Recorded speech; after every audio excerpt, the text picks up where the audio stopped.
በሰሞኑ አቋሙ በጣም እየተወደሰ የሚገኘው ዴክላን ራይስ የተወለደው በ1999 ጃንዋሪ 14 ነው።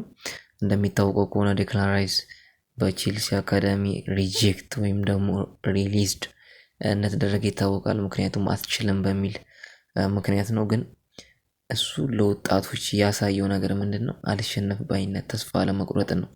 ምክንያቱም በቼልሲ አካዳሚ አትችልም ተብሎ ሲባረር ከቼልሲ ልባረር እችላለሁ፣ ነገር ግን ሌሎች አካዳሚዎች አይቀበሉኝም ማለት አይደለም በሚል አስተሳሰብ በ14 አመቱ ወደ ሌሎች አካዳሚዎች ነው ያመራው። ለሌሎች ተጫዋቾች ቢሆን በጣም ቀላል ልብ ሰባሪ ነው። ምክንያቱም አትችልም ስትባል ሁሉም ነገር እንደማትችል አድርገህ ስለምትቀበል ማለት ነው። በዛ እድሜ እያለ ወደ ዌስትሃም አካዳሚ በመሄድ ዌስትሃም ነው የተቀላቀለው። እዛም ጥሩ እንቅስቃሴ በአካዳሚ ላይ አድርጓል። አርሴን ቬንገር በአንድ ወቅት ስለ ዴክላን ራይስ ሲጠየቁ እኔ ዌስትሃም እያለ በአካዳሚ ሲጫወት አይቼው ነበረ። ከረፍት በፊት 6 ቁጥር ላይ ከረፍት በኋላ ደግሞ ሴንተር ባክ ላይ ሲጫወት አይቼዋለሁ።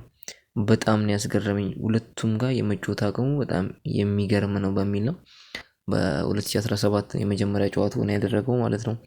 በዌስትሃም እንቅስቃሴውን በሚገርም ማለት ሜዳ ውስጥ ያሉትን እያንዳንዷን ሳር ይነካል ማለት ነው። በጣም የሚያስገርም ነው።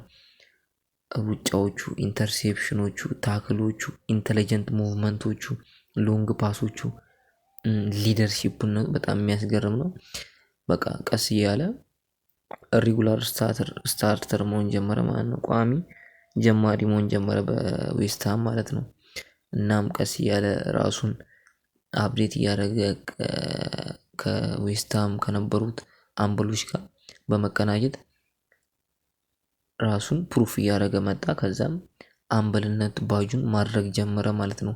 በዌስትሃም ታሪክ ሁልጊዜም የማይረሳው የ2023 የዩሮፓ ኮንፈረንስ ዋንጫን እንዲያሳኩ አደረገ ማለት ነው። ዴክላን ራይስ በጣም በቃ ብዙዎች 1 አመት ዘግይቷል ከዌስትሃም ከመውጣቱ ማለት ነው። ከዛ ቀደም ባለው አመት ነበረ መውጣት የነበረበት ይሉለታል ማለት ነው። በአርሰናል ታሪክ ሪከርድ በሆነ ዋጋ በ105 ሚሊዮን ፓውንድ በ2023 ክረምት ይቀላቀላል ማለት ነው። የዩሮፓ ኮንፈረንስ ሊግን ከበላ ማለት ነው ዴክላን ራይስ።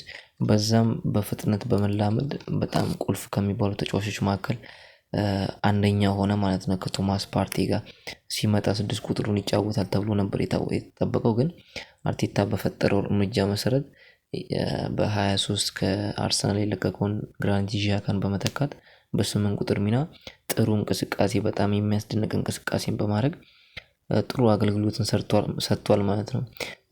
በሚገርማችሁ አድማጭ ተመልካቾቻችን በዴክላን ራይስ በወጣቶች አየርላንድን ወክሎ ተጫውቷል ማለት ነው። ኢንተርናሽናል ኬሪየሩን ስናይ ማለት ነው። በ2019 ግን ሀገሩን መርጦ ለእንግሊዝ ተጫውቷል ማለት ነው። ካልተሳሳትኩ በዚህ አመት ይመስለኛል እንግሊዝ ከአየርላንድ ጋር ስትጫወት በጣም ጩኸት ከተነሳባቸው ተጫዋቾች መካከል አንደኛው ነበር። አሁን ላይ ካልተሳሳትኩ ዴክላን በእንግሊዝ ብሔራዊ ቡድን ከሃሪ ኬን ቀጥሎ አምበል ነው። በሁለተኛ አምበልነት በአምበልነት በጣም ከሚወደዱ ሰዎች መካከል አንዱ ነው። የሆነ ሰዓት ላይ ካልተሳሳትኩ ዴቪድ ሞይስ በጩኸት ሳይሆን በምሳሌ የሚመራ ሰው ብለው አሞካሽተውታል ዴክላን ራይስን ማለት ነው። ምክንያቱም ስለ ጮክ ወይም ደግሞ ስለተቆጣ አይደለም። አምበል ማለት በዚህኛው ሲዝን ለዓለም ምርጥ ተጫዋችነት የተዘጋጀ በሚመስል ደረጃ እየተጫወተ ይገኛል ማለት ነው። ዴክላን በተለይ ኳሶችን ሪከቨር የሚያደርግበት መንገድ፣ ታክል ሲወርድ በጣም የሚያስገርም ነው። ዝም ብሎ ተራ ታክል አይደለም የሚወርድ ኳሶችን ኢንተርሴፕት የሚያደርግበት መንገድ፣ ረጃጅም ኳሶች የሚጥልበት፣ ሴት ፒስን ደግሞ የሚያወጣበት መንገድ በጣም የሚያስገርሙ ድንቅ ድንቅ የሆኑ ኳሊቲዎች የያዘ ወይም የጨበጠ ተጫዋች ነው ማለት ነው። በዚህ ሰዓት ባላንዶር ፎርም በሚባል ደረጃ ነው እየተጫወተ የሚገኘው ማለት ነው። ኳሶችን ሲቀበል 6 ቁጥር ስትሆን ሁልጊዜም 8 ቁጥር ላይ ነው አሁን እየተጫወተ የሚገኘው። 8 ቁጥር ሲኮን ኳሶችን ሲቀበል ፕሬዠሮች አሉ። እነኛ ፕሬዠሮችን እንዴት መቋቋም አለበት የሚለውንም በጣም ኤክሰለንት በሆነ ሲስተም ነው እየተጫወተ ያለው ማለት ነው። ኬሪ ደቦል አሁን ኳሶችን በሚገፋበት ሰዓት ፎርዋርድ ከመሃል ሜዳ ሰንቅቶ እስከ ተቃራኒ ቡድን ፔናልቲ ቦክስ ድረስ ኳሶችን እየገፋ ይሄዳል ማለት ነው። በጣም አንዳንድ ጊዜ በጣም የሚያስገርም ነው። አርሰናል ለ6 ቁጥር ነበር እየፈለገ የነበረው፣ ነገር ግን አሁን ላይ የተጫወተ የሚገኘው በ8 ቁጥር ሚና ነው ማለት ነው። አርሰናል ከገባ በኋላ ኦልሞስት 80% የሚሆነውን ጨዋታ በ8 ቁጥር ሚና ነው እየተጫወተ የሚገኘው፣ ቦክስ ቱ ቦክስ ማለት ነው። እዚህኛውም ቦክስ ላይ ፕሬዘንስ አለው፣ እዛኛውም የተቃራኒ ቦክስ ላይ ፕሬዘንስ ይኖረዋል ማለት ነው። እኔ ዴክላን ራይስን ሳይ ከማድሪዱ ተጫዋች ፌዲ ቫልቨርዴ ጋር አመሳስለዋለሁ። ምክንያቱም እነሱ ራሳቸውን ለቲማቸው መስዋዕት የሚሆኑ ወይም ደግሞ ያላቸውን ብቃት አሳልፈው መስጠት የሚችሉ አይነት ተጫዋቾች ናቸው ዴክላን ራይስ እና ፌዲ ቫልቨርዴ ማለት ነው። ፌዲ ቫልቨርዴ በአንድ ወቅት 7 ቦታ መጫወት የሚችል ተጫዋች ነው። እኔ ሳየው ሴንተር ባክም ይመስለኛል፣ 6 ቁጥርም 8 ቁጥርም የክንፍ ተጫዋችም ቀኝ ፉልባክም ሆኖ ቫልቨርዴ ሲጫወት አይቼዋለሁ።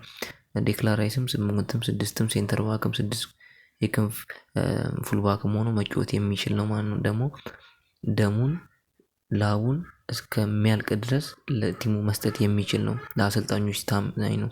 ታክቲካሊ ዲሲፕሊንድ ነው። ሜንታሊቲው በጣም የሚገርም ነው። ዲሲፕሊን ከመሆኑ የተነሳ ወርክ ኢቲክሱ ስራዎችን የሚያከብርበት መንገድ በጣም የሚያስደንቅ እንደሆነ ብዙዎች ይመሰክራሉ ማለት ነው። አርቴታም ከሱ ጋር ተያይዞ የሚሰጠው ነገር ምንድነው? ከሱ ጋር ያሉትን ተጫዋቾች ሁሉ እንዲሻሻሉ ማድረግ የሚችል ነው፣ መምራት ይችላል የሚል ነው። ከሱ ጋር ዙቢሜንዲን ስታዩ እንዴት እንደተሻሻለ አብሮት እንዴት እንደሚመቸው ዴቪድ ሙይስ ሲናገሩ ቶፕ ፕሮፌሽናል ነው ይሉታል ዴክላን ራይስን ማለት ነው። በጣም የሚያስገርም ኳሊቲ ያለውና በዚህ የሚቀጥል ከሆነ አርሰናል ለዋንጫ የሚፎካከር ቲም ነው። ግን ዋንጫዎችን አንስቶ ሻምፒየንስ ሊጎችንም ፕሪሚየር ሊግንም ወርልድ ካፕ ላይም ጥሩ ነገር የሚያሳይ ከሆነ በኢሳት ለባላንዶር የሚታጭ ፐርፎርማንስ የሚያሳይ ተጫዋች ነው ማለት ነው ዴክላን ራይስ። አድማጮች ከወደዳችሁት ሰብስክራይብ በማድረግ ተባበሩኝ። አመሰግናለሁ።